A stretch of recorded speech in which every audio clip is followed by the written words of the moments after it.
Torgue Corporation's Hunger for Violence Extravaganza! Tonight, we're gonna watch the Vault Hunter take on the Ravenous Wattle Gobbler! I only ball on the street. Who needs a medical license when you got style? Why loot the dead when you can buy from me? May it keep you safe in your travels. I'm sure we'll be doing this again soon enough.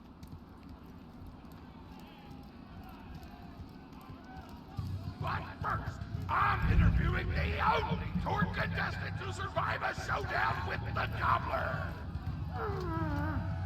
Question time! How are you doing? What's your favorite color? Did you ever see that one movie about the dog who played basketball? When did you have your first kiss? Did you ever see the sequel to the dog basketball movie where the dog went to space? And if so, which of the two do you prefer? Looks like we're out of time. We'll be right back after a word from our sponsor! Hey! Get over here so I can whisper some things to you in secret! Real. The Gobbler fight is rigged. The Torgue board of directors made the Gobbler unbeatable, so it eat all the contestants and get us a bunch of hits on the EchoNet. But I don't want you to die, because you're cool, and oh crap, I'm not whispering anymore, my bad! You gotta get into the kitchen, kill everybody, and poison the Gobbler's food. Once the poison takes effect, you can kill him. Also, I want him dead so I can eat him! He looks delicious!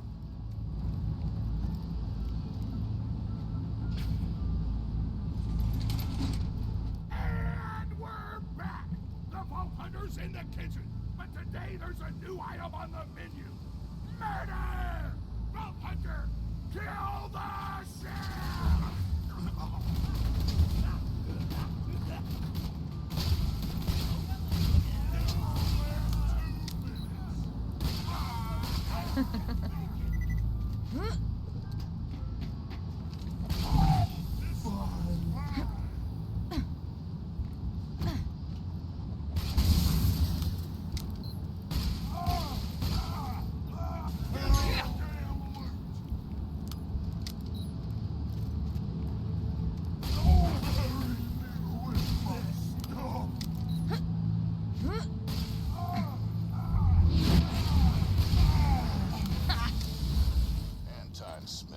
President of the Torgue Corporation.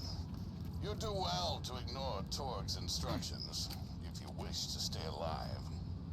With the chef's dead, we can prepare our own meal for the Gobbler! Get to the freezer!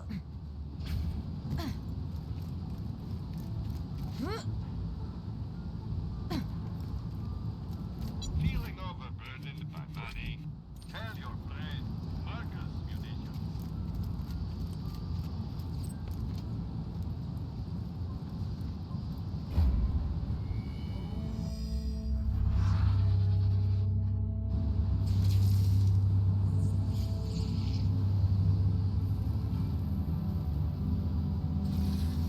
Perhaps if you bought more quality Hyperion munitions, you would not need to use the quality Hyperion new use station so much.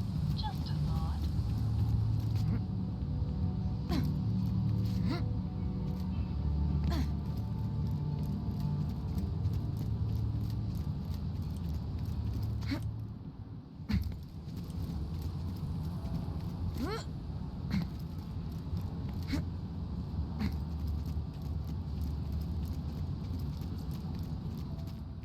Damn, that door's locked! Let me activate my remote lockpicking program!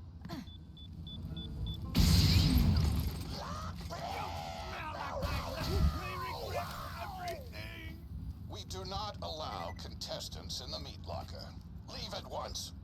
We gotta choose some meat for the Gobbler's meal. Tug on the tastiest looking scab corpses. This is totally gonna get me fired, and I don't care! Keep grabbing that food!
but I don't like it. Tributes, get the Vault Hunter out of my kitchen. Badass in range! Hot diggity! Those dudes didn't stand a chance! You almost feel bad for them, but then you start laughing because you were technically acting in self-defense, so screw them! Violence doesn't solve anything except for all the things it does! Now to grind up the meat, get to the kitchen! Torgue, as president, I demand to know why the hell the Vault Hunter is running around backstage. Just trying to mix things up! Your job is not to mix things up. Your job is to flex your muscles into air guitar solos, idiot. Words can hurt!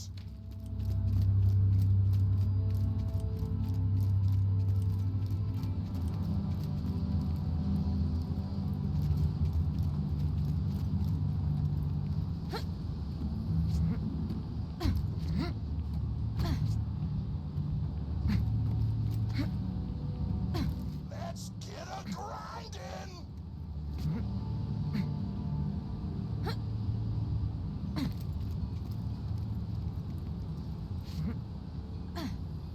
Grind, grinder!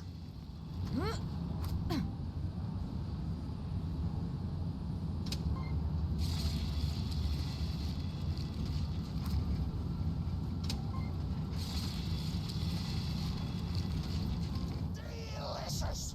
We're nearly done preparing the gobbler's meal! With the meat prepared, we only need one more ingredient. Deadly poison! Head to the stabber jabber nests! I ran out of explosives, so I'm actually going to open this door remotely without blowing it up! Psych!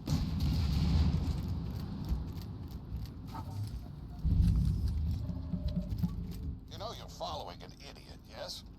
Torgue created his explosive gun tech, then sold it to us for $12 and a high five. We kept him on purely for PR reasons. But you've both outlived your usefulness. Tribute, kill.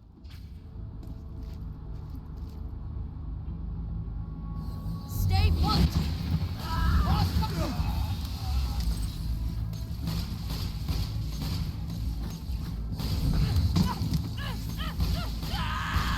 Boo! Yeah. God closes a door, I blow it the up! Hey, make sure to get a slag whipping on the way!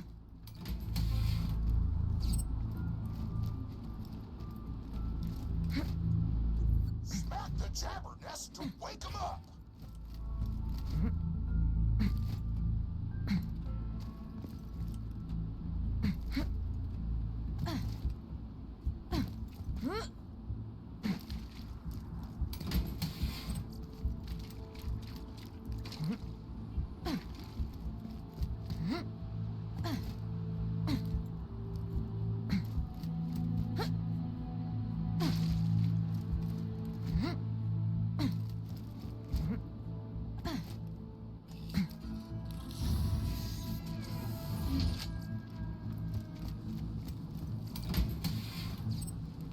Guns! I got them, you need them.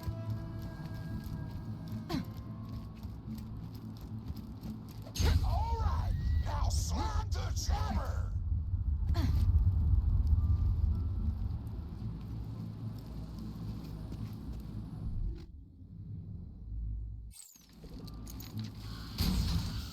Kill it before the slag wears off!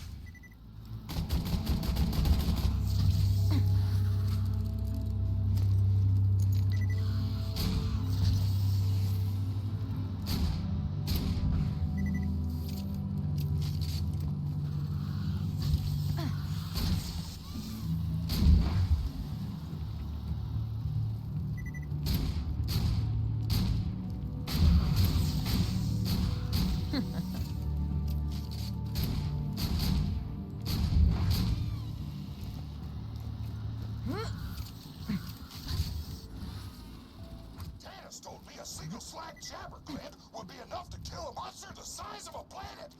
So get a few more! Keep grabbing glands. I want the monster full of poison because poison is spicy and spicy food is like an explosion before your mouth. Woo! You got all the glands. Now pop them into the gobbler's dinner and you'll be ready to fight them. Why do you insist on being a moron, Torgue? This is why you lost a controlling share of your own company. I knew I should have killed you when I had the chance.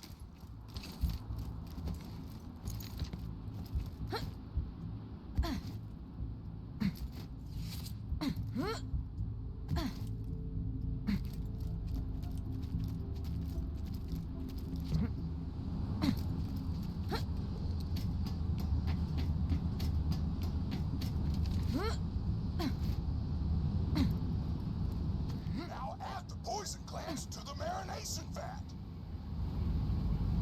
Hit that button to marinate the out of that meal.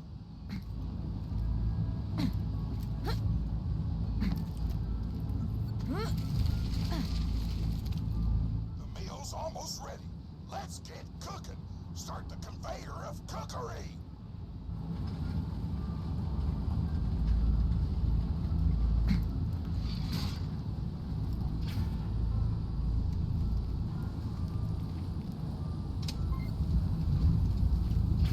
That's it. You've gone off script one too many times, Torgue. Today's meal is canceled. Chefs, shut down that oven. We can't stop now! Protect the oven! I swear by my abdominal muscles, I will eat the Ravenous Wattle Gobbler!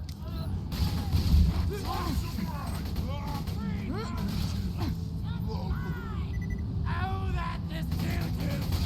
Let the chefs near the oven, or they'll switch it off! Bury you in the rest!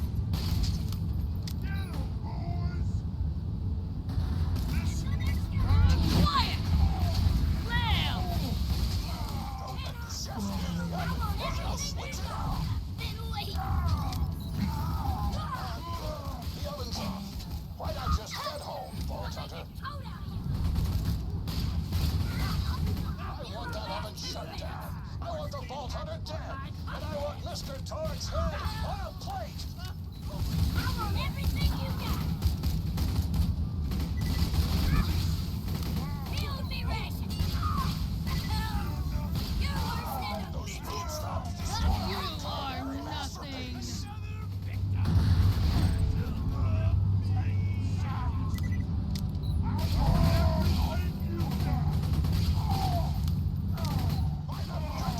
One less badass! This way comes Shakespeare! Made you a salad out of where? Food's done! Plus the hair, Go the get head it! is dying. The blood tastes just like but the cakes we were going to bake.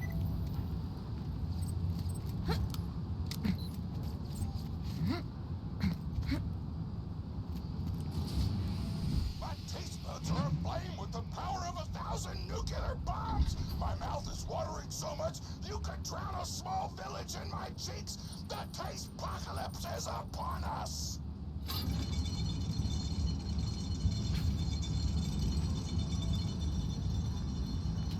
If you kill that gobbler, Torgue, it'll be your last meal. The board of directors and I can guarantee that. A fantastic day for capitalism. A pleasure as always. I'm sure we'll be doing this again soon enough.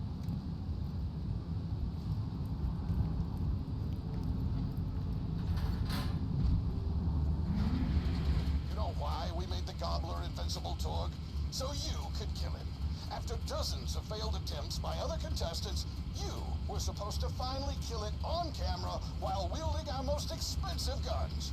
You would have looked like a hero. Why be a hero when you could eat one? You are the dumbest person in the world. I paid several other contestants to kill you if the gobbler can't, Vault Hunter.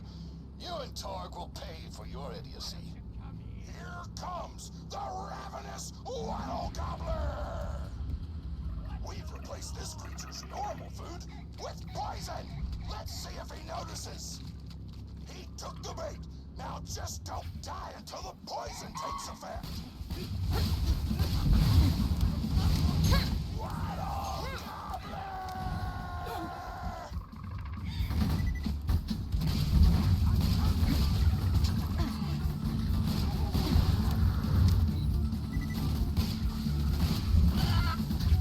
No, you idiotic mercs! Don't shoot the gobbler, shoot the Vault Hunter!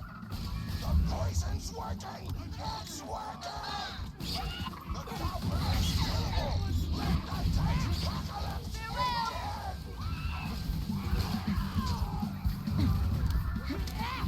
I am gonna floss my feet with your feet! This thing! This is your last chance to get ball! Call this off! You just disobeyed a direct order from your president, Torgue. Wow. You're dead. I am so scared! I know you can't tell because of the tone of my voice, but that was sarcastic! Anyway, come on back whenever, Vault Hunter!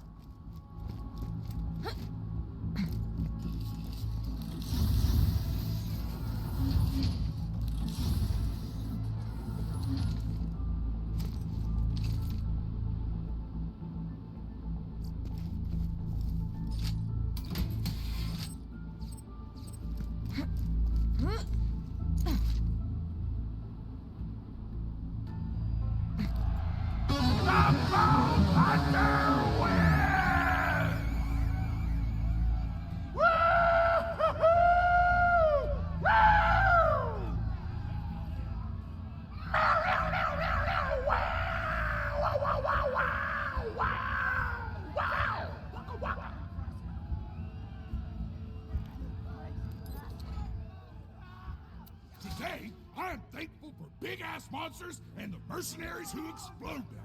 It almost brings a tear to your eye, but you hold back because you don't want to look like a wuss, but that's okay because real badasses cry too. Oh, my grandma's a pretty big fan of yours. Could you go say hi to her?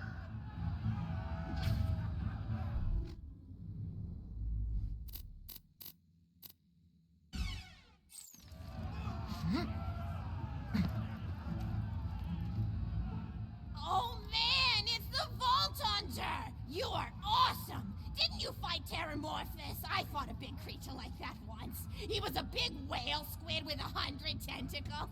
You ever thought anything with tentacles? Oh, of course you have. Terramorphous had tentacles. How silly of me. Now, where was I? I am so sorry. All right, the whale creature. His name was Blowhole the Apocalypse. I called him the Apocalypse for short. And he attacked my hometown of Tsunami's Edge when I was but a little girl. You ever been to Tsunami's Edge? Great town, nice beaches, great food, and the cost of living is just so low. Even being a single grandmother and working part-time at a scat meat processing factory, I was still able to provide for little Mr. Torgue. We may not have been able to afford the finer things in life, like food, but we got by.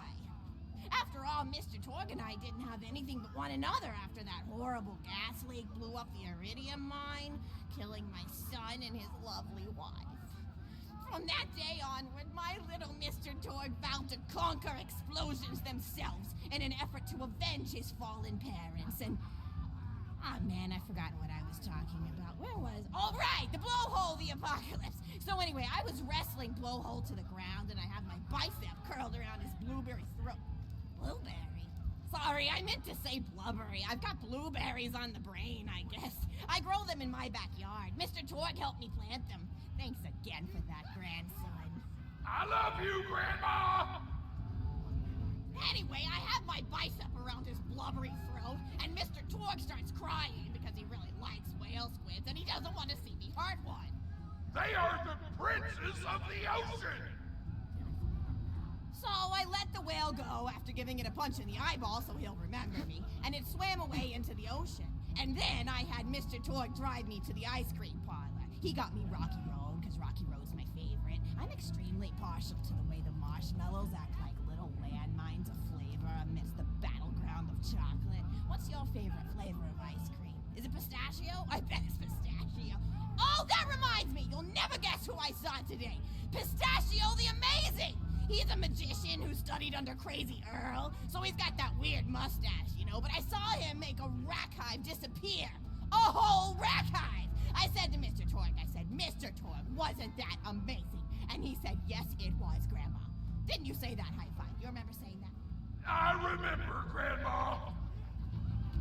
And we stood in line afterward and got his autograph, and I thought I had it somewhere around here, but it's probably in the attic.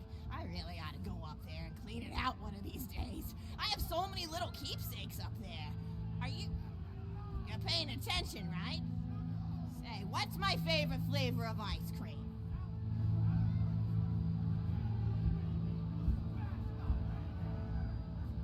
Oh, so you are listening. How wonderful. You're an even better listener than my old pet rack, Beasto.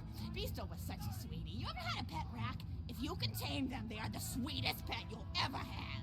He used to just sit on my shoulder and bite chunks of flesh out of my neck to pass the time. I still remember the way he used to tweet. He went, tweet, tweet. It was so cute. I had a conversation with him once. I said, Mr. Beasto. He liked being called Mr. Beasto. It made him feel like an aristocrat. I said, Mr. Beasto, you're looking very cute today. And he said, oh, thank you. That's so nice. Or he tweeted in a way that made me know that's how he felt. And then he lowered his little head like he was taking a bow. It was adorable. Beasto was my third pet rack. First I had Woody. He got hit by a train. Then I had Anita. She got shot up trying to take vengeance on the train that killed Woody. And then I found Beasto making little poops on the windmill outside our house. After Mr. Torgue and I wrestled her to the ground, I did a flying pile driver off a nearby tower tree. Got him straight in the spine and brought him down.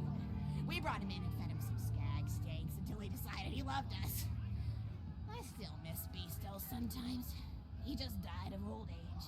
Racks don't live much longer than a few years, but I treasured the time we had together. Oh, poor Mr. Torgue. When Beasto died, he cried for a week. The kids made fun of him at school, but I told him not to pay them any mind. Being in touch with your emotions is not a character flaw. That's right, High Five. Is something wrong? You look confused, Vault Hunter. Oh, you probably haven't heard anyone call Mr. Torgue High Five before. The world may know him as Mr. Torgue, but the Flexingtons always refer to him using his middle name. It's a Flexington family tradition, after all, to use your grandfather or grandmother's name as your own middle name. And my husband, High Five Flexington, God rest his soul, was the best grandfather Mr. Torgue could have asked for before he passed.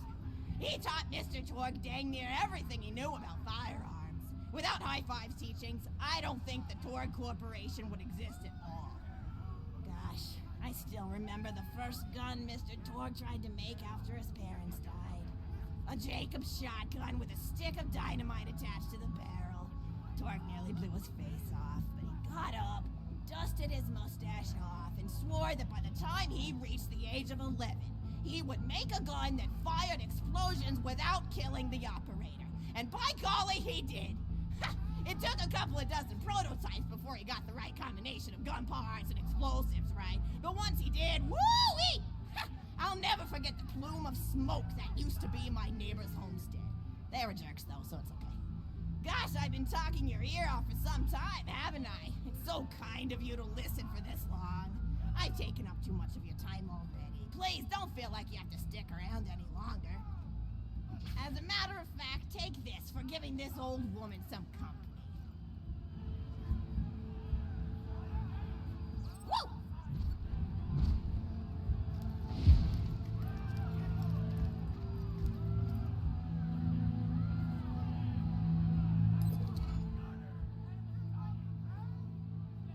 You're even more attractive than Mr. Torgue said you were.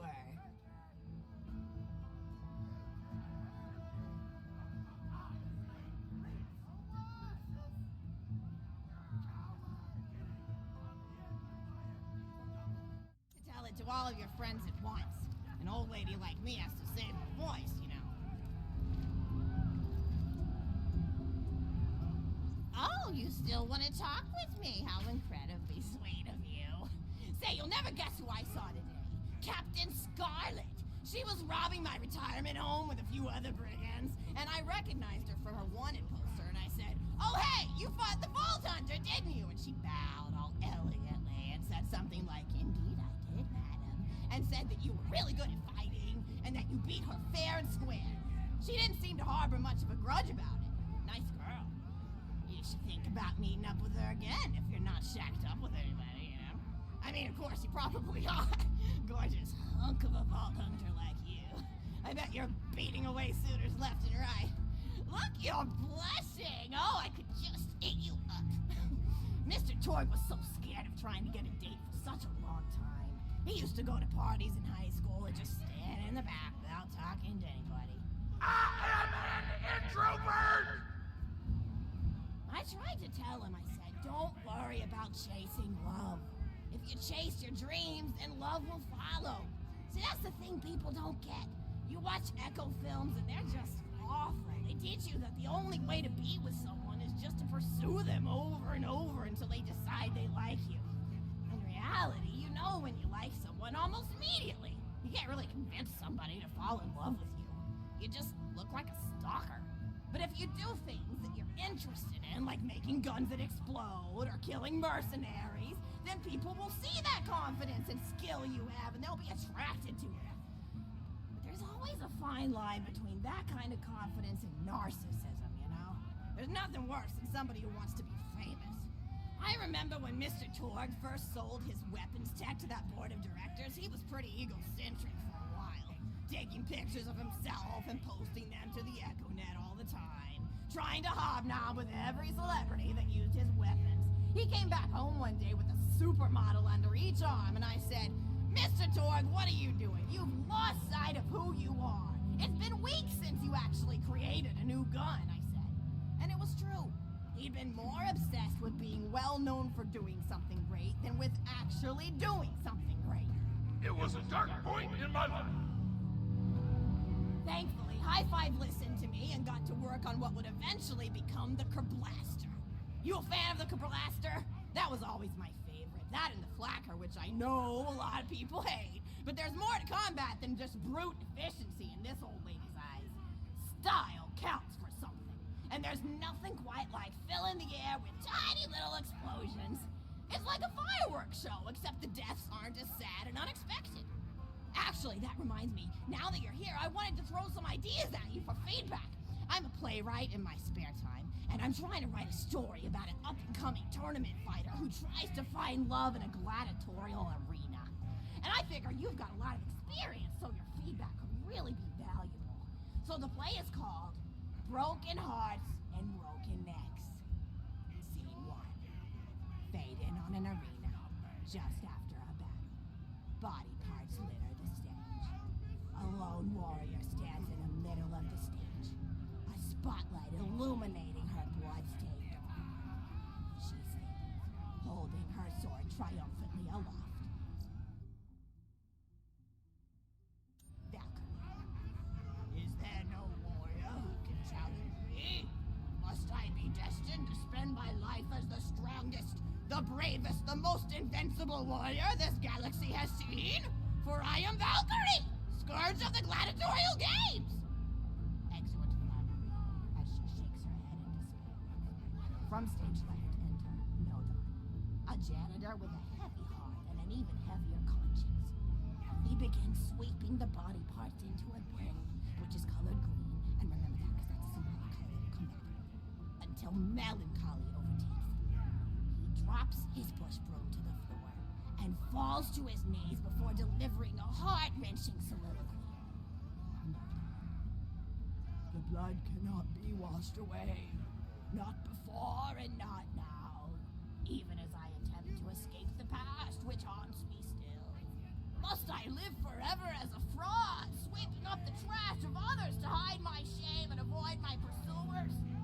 Must I forever remain on the periphery of joyful combat, ever watchful but never participating? With the clatter of Valkyrie re-enters the stage. Good morrow, lowly janitor. I heard a noise and thought it worth investigating. Oh, great Valkyrie, 'twas nothing but the wails of those souls you released from their bodies tonight. Souls that wail in agony as they fly upward to Valhalla. Fools! What have they to wail about?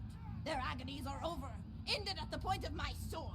Mine, however, have only yet begun, for it is lonely at the top, and an unchallenged life is a boring one. No doubt, aside. If only I were able to tell her my true identity, I would give her a fight she would not soon forget. Back to Valkyrie. Yes, ma'am, boredom is the true tragedy. May you one day find challenge in combat. Stupid. Nodon picks up a giant two-armed bastard sword with almost no effort. Valkyrie, aside. What is this? Excellent, Nodon. Stage left. Valkyrie. What strength this janitor possessed? Who is he to pick up a bastard sword with two fingers? What hidden power does he hold? What secrets does he keep? I will endeavor to uncover his past in the hopes that our swords may cross in battle. Exeunt, Valkyrie. End of scene. Scene 2. The interior of the governor's house. The table is set with myriad teas and biscuits. Oh, I'm so sorry. I didn't even ask you for the feedback on the first scene. Did you like it? Oh, wonderful. I'll continue then. Scene 2. The governess enters from stage left. Governess. I refuse to respond to these absurd accusations. Her husband looks at her quizzically. Governor. And what accusations may those be? Governess. Actually, you know what? I don't think I'm ready to get feedback on the play yet. But what about you?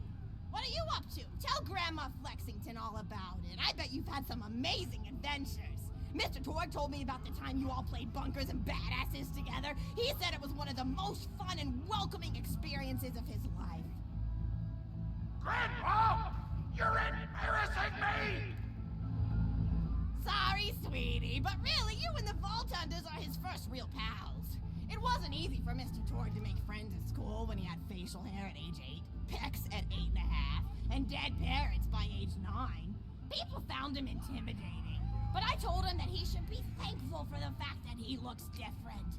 Anyone who wouldn't be friends with you based on appearance wouldn't be a very good friend anyway. But he really does like hanging out with all of you. Most people these days want Torgue to pose for pictures or blow something up by flexing at it. It's not often he gets to sit down and play games with people. Oh, speaking of games, did you play Going Back to the House yet? It's a new echo simulation about exploring a log cabin you lived in when you were a kid. There's no violence or anything. You just walk around looking at cereal boxes and remembering people you made out with. I really like where Echo Sims have gone in the past few years, don't you? There seem to be a lot more of them with interesting things to do beyond shooting people, and the writing has gotten so tight and concise. For instance, did you ever play The Samurai's Marker? The whole game's story was delivered through haiku. Did Zero write it or something? No, I'm just joshing. I know you're too busy for that. But oh yeah, I was playing at the end of the pointed gun last night on my Echo Sim player, and wow, is that funny. It's about a guy who punches people and smacks himself in the face with doors. Easily one of the best punch-related comedy sims ever. But oh, I'm really looking forward to this game called Robot Hunter Assault Squadron, which is this big randomized survival game about throwing bottles at trees and accidentally scaring birds. In the demo version, I scared a bird so hard it died. 10 out of 10 in my book. But what kind of things do you do for fun? You play any sports? You look like you might be into some of the more extreme stuff, like spine hurdling or psycho head volleyball. I knew an athlete a lot like you when I was younger. Her name was Nijo, and she was especially gifted at the giblet toss. That's an old pastime we had back when I was younger. Idea was you punch a convict, and then see how far you could make their viscera fly across a big field. You got points based on distance and the size of the viscera. She won the final round of the giblet toss championship by getting a left eyeball to cross the 300-meter mark. They said she was juicing with iridium, but I think they were just angry that she dethroned the reigning champ, misogynistic Jeff. People really liked him for some reason. Hey, what's your favorite food? Mine's burgers, personally. People look at you like you're a pleb or something when you say you like burgers, but just think of all the things you can do with them. You can change out the patty, play around with the toppings, change what sides you have. You ever have a burger with veggie chips? Gosh, I all but forgot forgot about fries for about a year after I discovered the veggie chip combo. And I'm not a vegetarian or anything, but those veggie patties they make on the more upper-class worlds are crazy good. Better than real meat if you cook it right. Mr. Torgue tried to be vegetarian once after he saw a fluff bear get run over by a truck. How long did you last again? 12 seconds! Barely even finished the word vegetarian before he lunged at a skag chew I was holding in my left hand. Nearly lost a finger. Granted, he's always been partial to skag chews or skag bacon. Don't know why, since I always felt like skags tasted like old tires and vomit. But to each his own. Taste is a funny thing. People say your taste buds get more refined as time goes on, but they actually get worse and worse.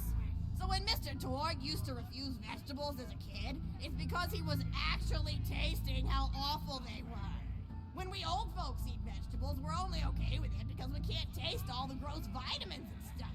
Granted, vitamins are what have kept me going for as long as I've been going. You get enough B12 in your system and you can headbutt a freight train without so much as a bruise. That reminds me, I need to get my pills ready for the rest of the week. I have one of those little metal containers split into different sections for each day. It's really helpful. And the sides are sharp enough that I can use it to ward off burglars if I need to. What else do I have to do this week? Probably head to the bazaar, pick up some frozen spider and flanks. Gotta bring my coat, though, because it gets kind of chilly in the freezer section. What else do I need? Oh, I need Schwartzman's candy drops. Gosh, those are delicious. They're so smooth and sweet. Just thinking about them, I could go for one right now, couldn't you? Do you think you could go find me one?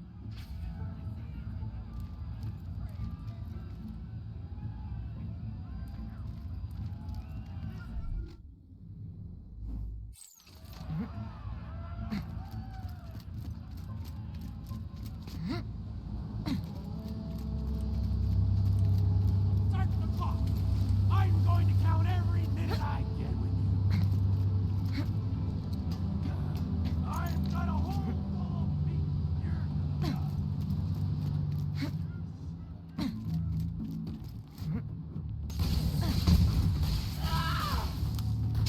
Give up already! Hold it! Knock me the hell down! Son of a bastard!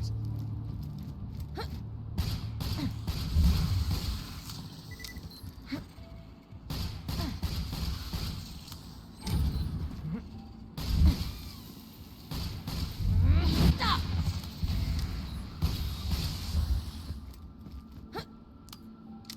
That's a Schwartzman candy drop. Grab it for me, will ya? Oh, I can taste it already. Watch it! Badass!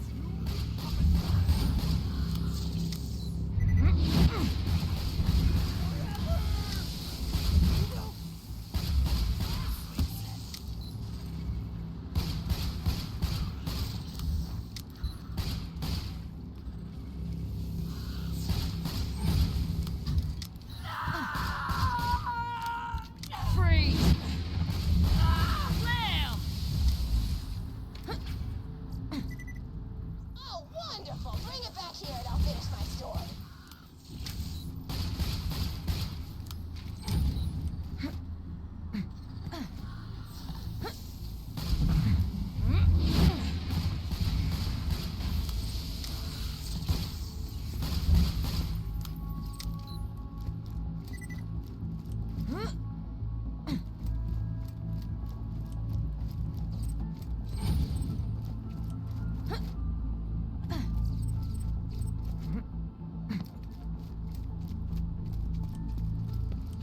Another present for my sweet, sweet lady.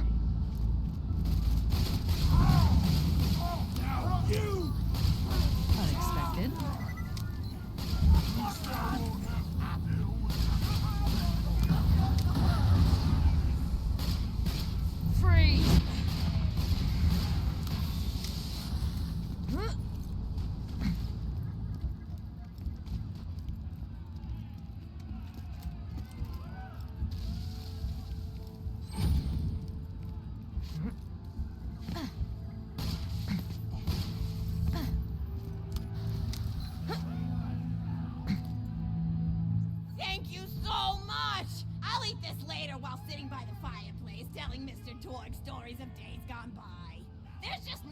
like a good roaring fireplace, is there?